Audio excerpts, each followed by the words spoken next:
Hello students, differential equation में जैसे हम लोगों ने देखा है कि भी फर्स्ट टॉपिक जो है वो सेपरेशन ऑफ वेरिएबल, जिसमें इजीली एक्स और वाई के टर्म्स लेफ्ट हैंड साइड और राइट हैंड साइड में विथ डीवाई और डीएक्स सेपरेट हो सकते हैं। अगर एक्स और वाई प्लस या माइनस में दिया होता है तो हम x प्लस वाई या जो प्लस माइनस टर्म है उसको लेट टी करके उसका आंसर निकाल सकते हैं। उसके बाद सेपरेशन ऑफ वेरिएबल फिर से आ जाएगा। Suppose directly separation of variable possible नहीं है और हम उस समय x और y को जो भी प्लस या माइनस में टर्म दिए हुए हैं उसको उस समय लेट भी नहीं कर सकते, सपोज नहीं कर सकते मान लो। तो नेक्स्ट टॉपिक जो है वो है होमोजीनियस इक्वेशन। यहां पर एग्जांपल ले लेते हैं। देखिए एक्स वाई मल्टीप्लीकेशन में है, देन यहां पर भी एक्स वाई जो है वो डीएक्स के फॉर्मेट में है, करेक्ट। मैंने जस्ट एक जनरल एग्जांपल लिखा है। इस क्वेश्चन में हम इसको लेट नहीं कर सकते तो एक्स वाई का क्या होगा, इसमें एक्स के टर्म अलग और वाई के टर्म अलग हो सकते हैं, करेक्ट। फिलहाल लग रहा है कि हम इसमें लेट नहीं कर सकते, लेकिन अगर आप इसको कैंसल करें, समझ लो मैंने यहां से x बाहर निकाला तो क्या बचेगा, x plus Y D Y is equal to X Y D X. Student यहां से x कर दिया, so x plus Y D Y by D X is equal to Y, ये टर्म यहां बचता है। अब देखिए हम यहां पर y के टर्म को और x के टर्म को अलग अलग नहीं कर सकते, ओके गाइस, क्योंकि x प्लस वाई है। अब एक क्वेश्चन ये भी आता है कि भी हम x प्लस वाई को t मान लें, so 1 plus D Y by D X D T by D X के फॉर्म में सम कन्वर्ट हो सकता है सेकेंड टॉपिक के बेस के ऊपर। लेकिन फिर y को मुझे पुट करना पड़ेगा, x plus Y equal T लेते हैं तो मुझे y को पुट करना पड़ेगा t माइनस एक्स। फिर से t और x जो दो वेरिएबल है वो दोनों वेरिएबल या तो प्लस या माइनस में आ जाएंगे, तो फिर से हम वेरिएबल t और x को अलग अलग नहीं सोल्व कर पाएंगे। इस कंडीशन में हम इसे होमोजीनियस इक्वेशन नाम देते हैं। होमोजीनियस इक्वेशन का मतलब the function in the form of y by x। अगर कोई क्वेश्चन y बाय x के फॉर्मेट में हो तो वो होमोजीनियस इक्वेशन बन जाता है। इसको सॉल्व करने का तरीका, अब आप कहोगे कि इसमें y बाय x कहां पर है। देखिए हर किसी टर्म को x से डिवाइड कर दीजिए, each and every term divided by x। तो यहां पे हो जाएगा x plus Y divided by x to both the term, और यहां पर भी हो जाएगा y बाय x। x यहां से कैंसिल हो गया student, 1 plus Y by X D Y by D X is equal to y by x। अब यहां dy बाई डी एक्स को छोड़कर बाकी जितने भी टर्म्स वेरिएबल के फॉर्म में हैं होमोजीनियस इक्वेशन में, वो टर्म मुझे y बाय एक्स के फॉर्म में दिखना चाहिए।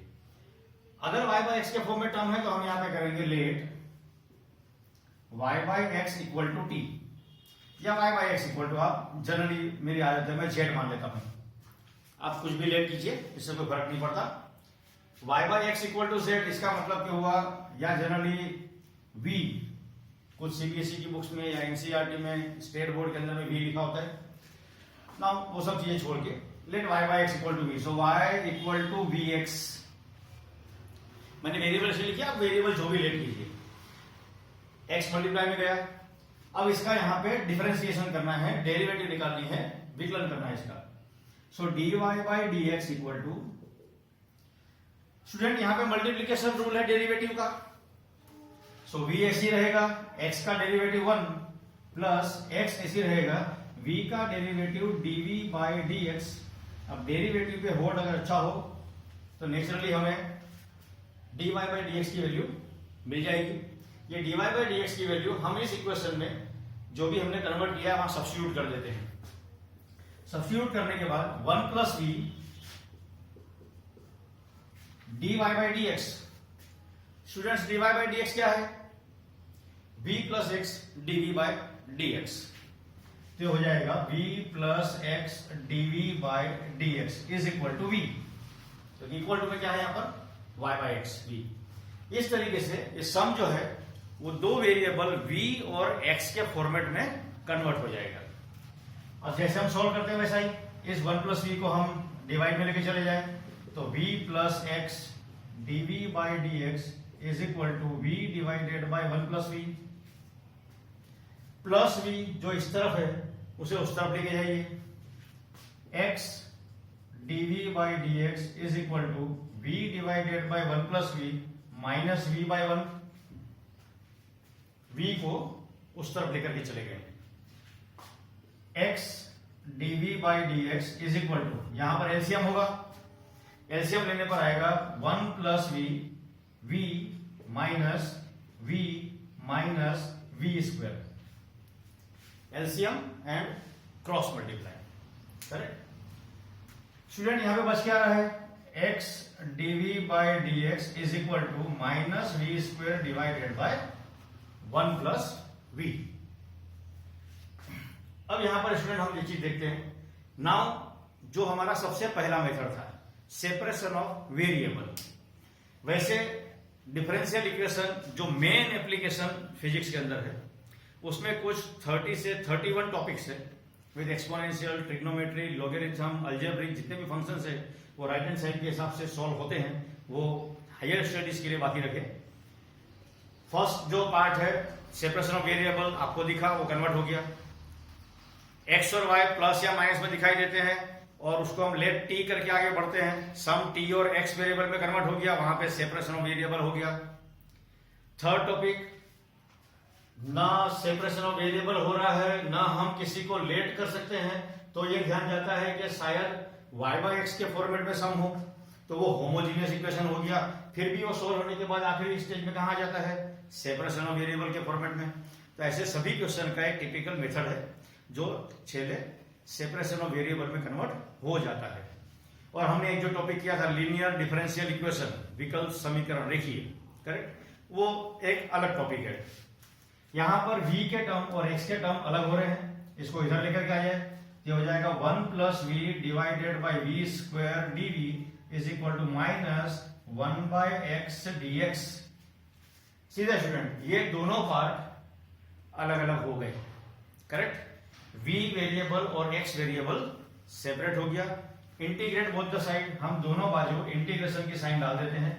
अब नेचुरली जैसे मैं हमेशा कहता हूं, आपका इंटीग्रेशन में अगर जबरदस्त होल्ड है तो हमें यहाँ पे तो सिर्फ एडजस्टमेंट इंटीग्रेशन का ही करना है, और इंटीग्रेशन अगर अभी भी अगर आपके दिमाग में सही से नहीं बैठा है तो एक साथ जो प्लेलिस्ट की लिंक के अंदर में इंटीग्रेशन के सभी फॉर्मेट को समझाया हुआ है, जरूर देखिए, करेक्ट, आपका इंटीग्रेशन का जो कॉन्सेप्ट है वो वहां पर क्लियर हो जाएगा अच्छे तरीके से। यहाँ पे हम अभी सेपरेट करके इंटीग्रेशन निकाल लें स्टूडेंट, 1 के नीचे भी v स्क्वायर है, v के नीचे भी v स्क्वायर है, हम दोनों पार्ट को बाइफरकेट कर देते हैं। 1 के नीचे v स्क्वायर का मतलब हुआ v का पावर माइनस 2 dv प्लस ये 1 बाई वी dv हो जाएगा, इज इक्वल टू ये माइनस 1 बाई एक्स dx है। ओके स्टूडेंट, v का पावर माइनस 2 का इंटीग्रेशन, इंटीग्रेशन मीन्स एक पावर प्लस करके डिवाइडेड बाय वही नंबर लिखना है, तो v का पावर माइनस 1 divide by minus 1 that is minus 1 by V. 1 by V का स्टूडेंट हमें इंटीग्रेशन आता है log v log mod v is equal to minus log mod x plus c। Correct students, हमने v raise to power minus 2 का integration निकाला, v का power minus 2 plus 1 divide by minus 2 plus 1, फिर 1 by V का integration log और 1 by X का integration log। v की value जो हमने यहां पर लिखी थी y बाई एक्स, करेक्ट, तो फिर से यहां पे एक बार y बाई एक्स पुट कर देते हैं, तो minus X by Y plus log mod y by X is equal to minus log mod x plus c। Student, ये हमारा है solution of the differential equation in the form of homogeneous equation. Okay, फिर से वही कहूंगा, integration अच्छे तरीके से आना चाहिए, ना सॉल्यूशन जो है वो निकलेगा ही नहीं। बाकी हमने जितनी भी स्टेप्स लिखी है यहां तक, वो सबके सब एक एडजस्टमेंट किया है, या तो सेपरेशन वेरिएबल हो गया, नहीं तो linear differential equation, otherwise let T method से जो हम आगे बढ़ते हैं, या फिर होमोजेनियस इक्वेशन। हमारे सिलेबस में 12th में ये 4 टॉपिक इंटीग्रेशन बेस्ड है, करेक्ट। फिर से एक बार बोलूंगा, सेपरेशन ऑफ वेरिएबल डायरेक्ट हो जाता है, सेपरेट किया हमने इंटीग्रेशन आंसर निकाला। सेम एक्स और वाई प्लस या माइनस में है तो लेट टी करके हम आगे बढ़ते हैं, क्योंकि अगर ट्रिग्नोमेट्री के अंदर में एक्स प्लस वाई लिखा हुआ है तो आप अंदर एक्स और वाई या वाई से इसे डिवाइड नहीं कर सकते। ना सेपरेट हो रहा है ना लेट टी है, तो ध्यान दीजिए कहीं वो होमोजेनियस इक्वेशन तो नहीं है। होमोजेनियस इक्वेशन होगा तो आप कोई भी पर्टिकुलर पार्ट से डिवाइड करेंगे, एक्स से या एक्स स्क्वायर से या जो भी चाहिए, तो वो होमोजेनियस में कन्वर्ट हो जाएगा। होमोजेनियस में कन्वर्ट हुआ तो y by x equal to v, ये लॉ में रहता है, dy by D x equal to v plus x d by D x. और एक खासियत, होमोजेनियस इक्वेशन में 99% राइट हैंड साइड पे 1 बाई एक्स डी एक्स ही बचता है, माइनस साइन तो यहां से आई हुई है। Integration 1 by x D x अगर आता है तो स्टूडेंट ध्यान रहे आपने सम नियर अबाउट राइट किया है। Then final steps are integration. Then student हम यहां पे प्लस सी लिखते हैं, करेक्ट। इनिशियल कंडीशंस ना हो तो प्लस सी निकाल के हम छोड़ देते हैं।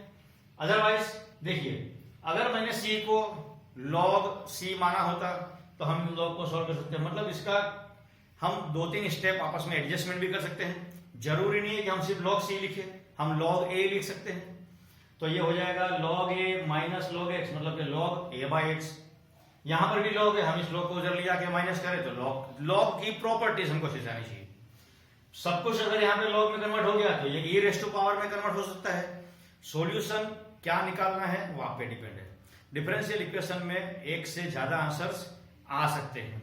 ओके, सो ये हमारा डिफरेंशियल इक्वेशन का टेक्सुअल जो 12th साइंस का आता है उसका चौथा टॉपिक है। फिर इसके प्रैक्टिस हम बाद में कर सकते हैं। Thank you.